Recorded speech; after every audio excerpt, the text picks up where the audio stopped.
தானே நாட்டியம் ஐயா மேளத்தாளம் முழங்கி வரும் வஞ்சிர மீன் வாத்தியம் பாற மீன் நடத்தி வரார் பாத்தியம் நம்ம பாற மீன் நடத்தி வரார் பாத்தியம் அங்கு தேர் போல போகுதையா ஊர்கோல காட்சியும் பல மீனுக்க விலங்கு மீனுக்க கல்யாணம் அந்த சின்ன துணி கூட்டம் எல்லாம் ஊர்கோலம்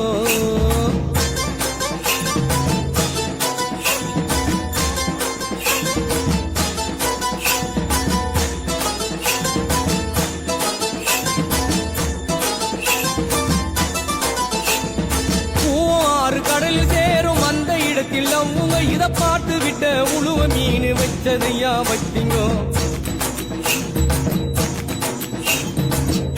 ஆறு கடலில் சேரும் அந்த இடத்தில் அவங்க இத பார்த்து விட்ட உழுவ மீன் வச்சதையா வச்சிங்கோ பஞ்சாயத்து தலைவரான சுறாமி